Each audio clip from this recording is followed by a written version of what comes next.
Hello friends and welcome to the MedProCheck medical lectures. और आज का हमारा टॉपिक है congestive cardiac failure.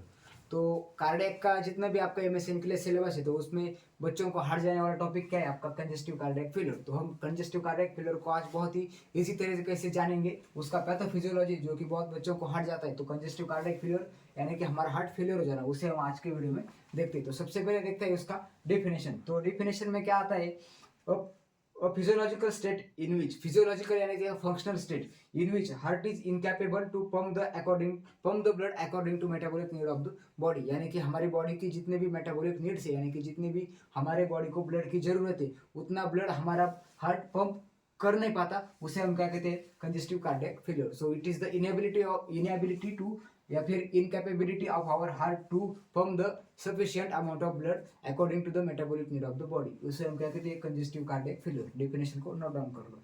Then second one is the causes कि congestive cardiac failure होने की या फिर हार्ट फेलियर जिसे हम कहते हैं, तो हार्ट फेलियर होने के कौन से रीजंस रहते हैं। तो first one is the abnormal loading conditions. Abnormal loading condition यानी कि क्या, हार्ट पर जब एबनॉर्मली एक्सेसिव लोड आता है तो उसकी वजह से कंजेशन होता है, उसे हम कहते हैं एबनॉर्मल लोडिंग कंजेशन। उसमें फर्स्ट आता है आपका आर्टेरियल सेप्टल डिफेक्ट। तो देखते हैं आर्टेरियल सेप्टल डिफेक्ट एक कंजेनिटल डिफेक्ट रहता है।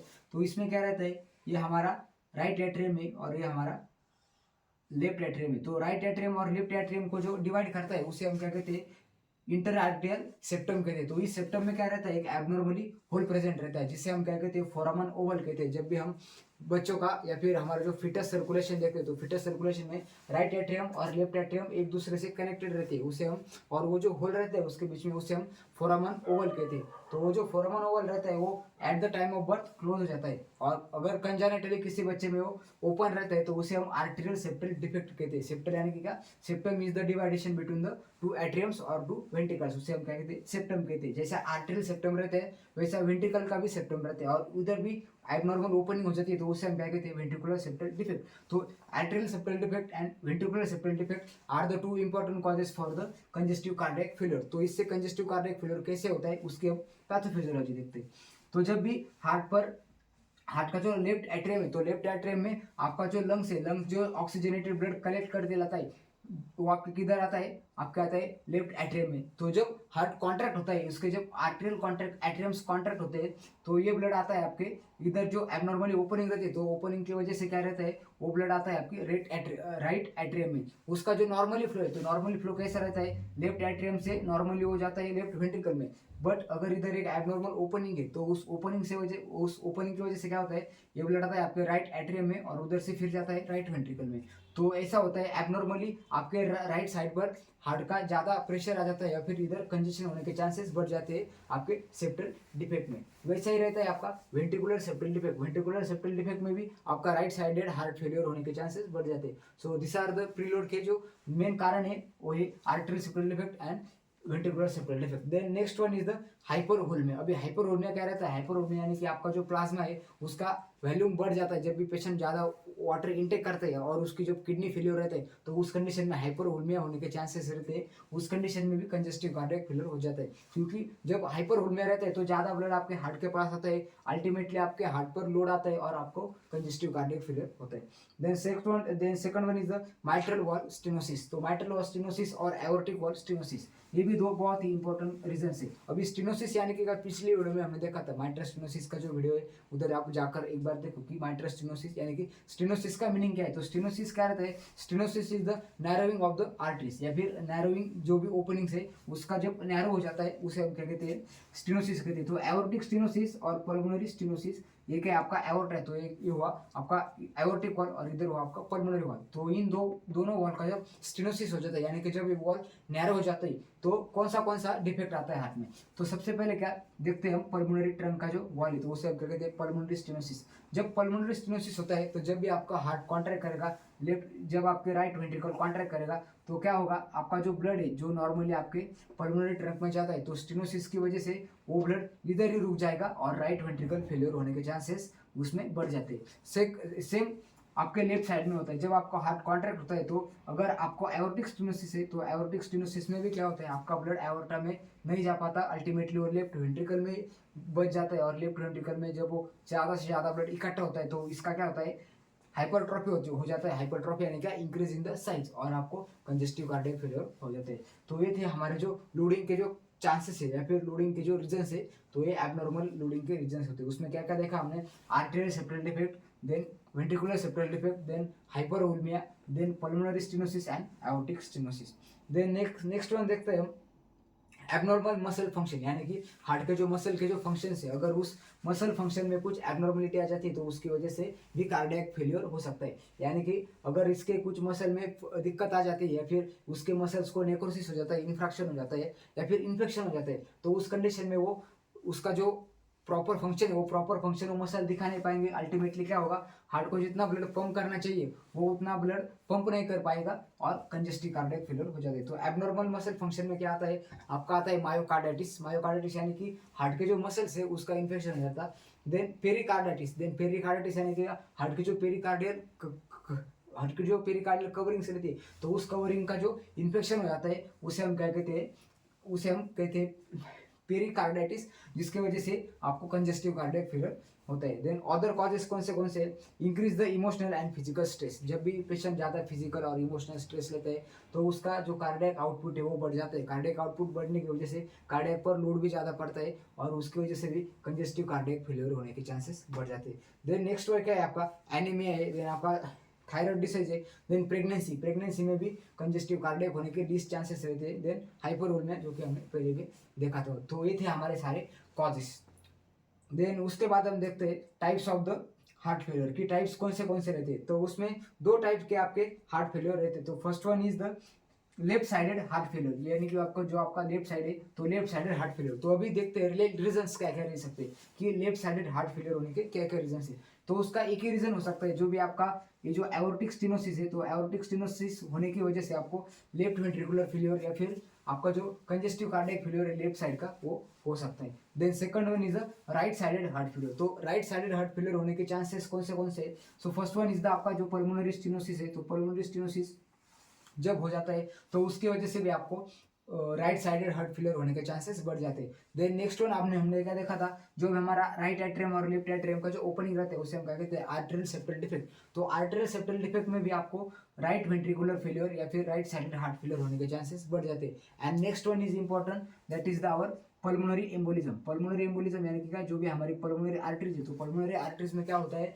एम्बोलस आकर लॉज हो जाता है, उसे हम पल्मोनरी एम्बोलिज्म कहते हैं। तो पल्मोनरी एम्बोलिज्म में क्या रहता है, तो इधर अगर ब्लॉकेज हो जाएगा तो अल्टीमेटली जो आपका जो राइट वेंट्रिकल जो ब्लड है वो आगे जा नहीं पाएगा, क्योंकि उसको आगे ब्लॉकेज आए, तो अल्टीमेटली वो ब्लड आपका राइट वेंट्रिकल में बचेगा और राइट वेंट्रिकल का फेलियर हो जाएगा, उधर हाइपरट्रॉफी भी हो जाएगी, उसे हम कहते हैं congestive cardiac failure of the right side. तो ये उसका क्लासिफिकेशन है, left sided and right sided. Then और कौन सा क्लासिफिकेशन है, systolic heart failure and diastolic heart failure. तो सिस्टोलिक हार्ट फेलियर क्या होता है, left ventricular can not contract the vigorously, यानी कि जो आपका लेफ्ट वेंट्रिकल विगर इसका कॉन्ट्रैक्शन में कुछ बिगाड़ आता है तो उसे हम क्या कहते हैं, सिस्टोलिक हार्ट फेलियर। और डायस्टोलिक में क्या रहता है, left ventricle can not fully, यानी कि आपका जो लेफ्ट वेंट्रिकल है वो पूरा का पूरा फिल नहीं हो पाता, उसे हम क्या कहते हैं, डायस्टोलिक हार्ट फेलियर। तो systolic diastolic not important, but आपके लिए राइट साइडेड फेलियर और लेफ्ट साइडेड फेलियर बहुत इंपॉर्टेंट है। तो उसके बाद देखते हैं पैथोफिजियोलॉजी। अभी हमने जो भी कॉजेस देखे, तो अकॉर्डिंग टू ईच कॉजेस हमने कैसे कार्डियक फेलियर होता है वो देखा। तो पैथोफिजियोलॉजी में आपको जो अच्छा आता है, या फिर या तो आपको राइट साइडेड आता है तो राइट साइडेड लिखो, या फिर लेफ्ट साइडेड आता है तो लेफ्ट साइड देखो। तो राइट साइडेड जो है, तो राइट साइडेड के जो कॉजेस है वो 3 कॉजेस है। अगर आप ये 3 कॉजेस ध्यान में रखते तो राइट साइडेड के हार्ट फेलियर की जो पैथोफिजियोलॉजी एग्जाम में राइट साइडेड की पैथोफिजियोलॉजी लिखो आप। देन उसके बाद हम क्या देखते हैं, तो उसके बाद हम देखते हैं क्लिनिकल फीचर्स। तो अगर पेशेंट को कार्डियक फेलियर हो जाता है तो उसकी क्लिनिकल फीचर्स क्या रहते हैं। तो सबसे पहले देखते हैं LVEF, यानी कि लेफ्ट वेंट्रिकुलर फेलियर जब हो जाता है तो क्या होता है, तो पल्मोनरी इडिमा हो सकता है। अभी पल्मोनरी इडिमा कैसे हो जाएगा, क्योंकि आपका जो लेफ्ट वेंट्रिकल का ब्लड है वो आगे जा नहीं पाता, तो अल्टीमेटली इसका प्रेशर आएगा आपके लेफ्ट एट्रियम में, और लेफ्ट एट्रियम किधर से ब्लड रिसीव करता है, तो वो रिसीव करता है हमारे जो लंग्स है, तो लंग से ब्लड रिसीव करता है। अगर ये लंग से ब्लड रिसीव करता है तो अल्टीमेटली इसका प्रेशर किधर आएगा, हमारे लंग्स में आएगा, और लंग्स में जब ब्लड का प्रेशर बढ़ता है तो उधर क्या हो जाता है, पल्मोनरी इडिमा। तो ये चीज़ की अगर आपको लेफ्ट साइड की पैथोफिजियोलॉजी देखते हो तो उसमें आप ये भी पल्मोनरी इडिमा का कॉम्प्लिकेशंस में एज ऐड कर सकते हो। Then back flow of the blood into the pulmonary artery and veins, यानी कि क्या होता है इधर का जो पल्मोनरी जो आपकी पल्मोनरी आर्टरीज और वेन्स रहती, तो पल्मोनरी आर्टरीज और वेन्स में इसका ब्लड का बैक फ्लो हो जाता है। Then shortness of the breathing, यानी कि पेशेंट को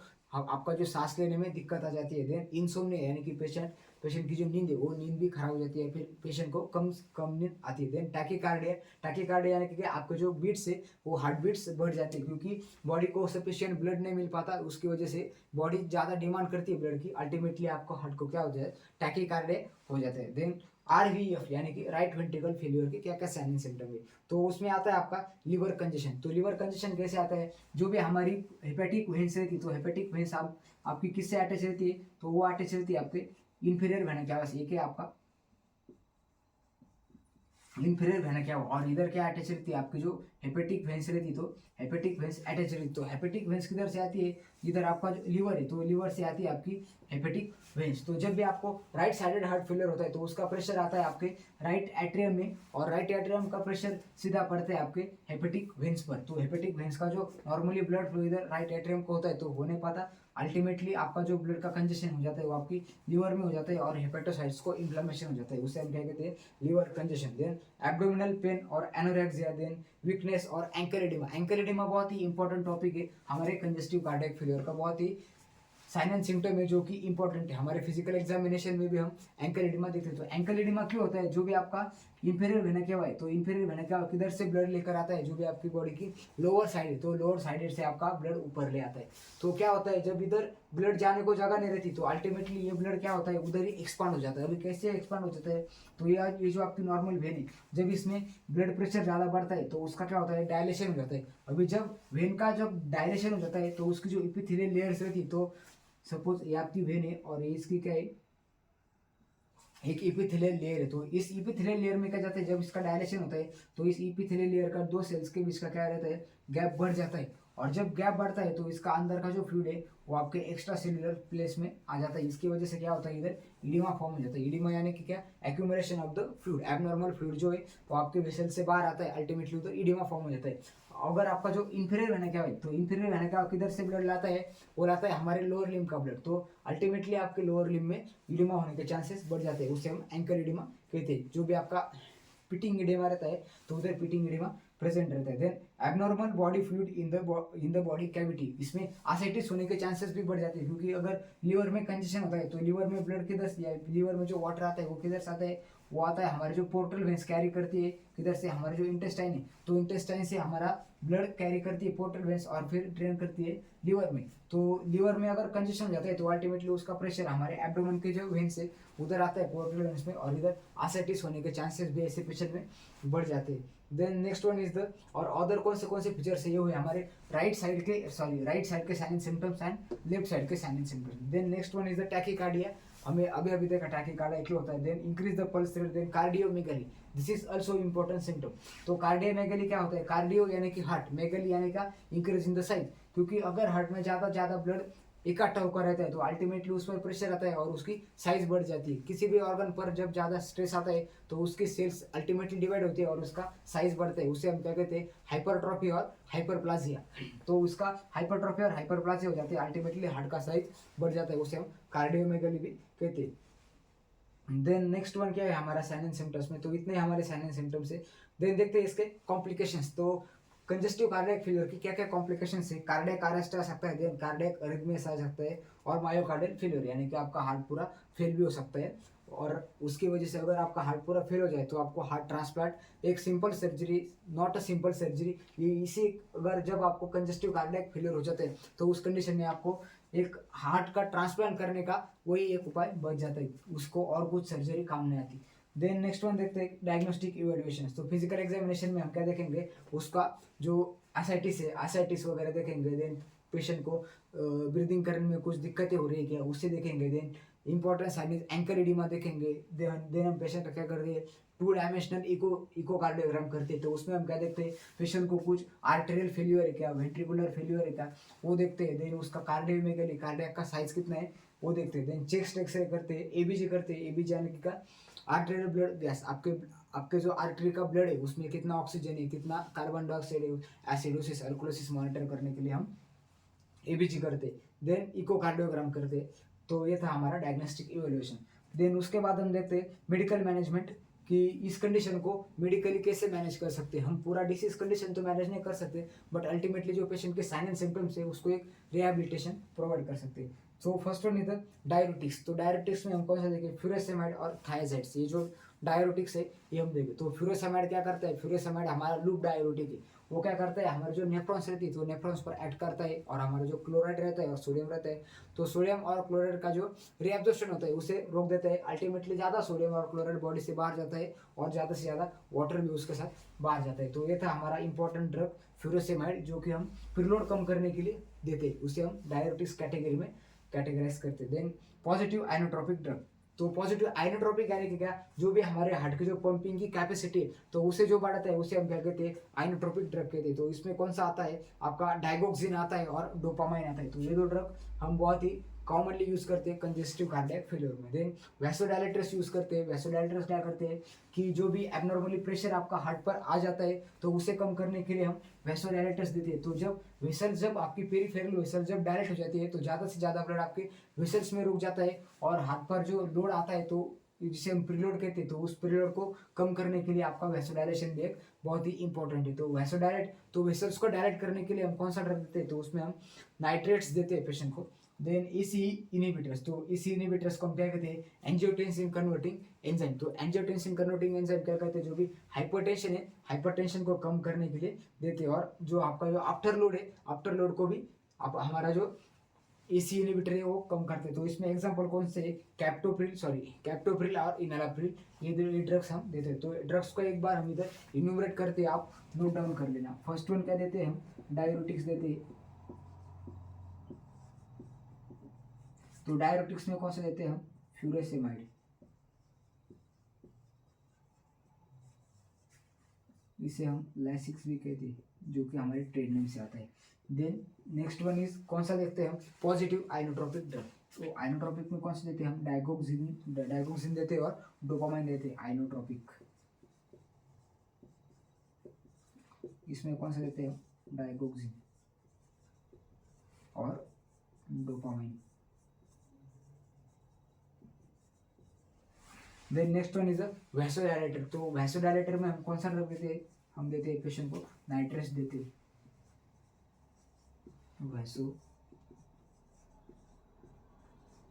वैसोडायलेटर्स में कौन सा देते हैं, नाइट्रेट्स देते हैं। तो और इसके बाद हम कौन सा देते हैं पेशेंट को ईसी इनहिबिटर्स।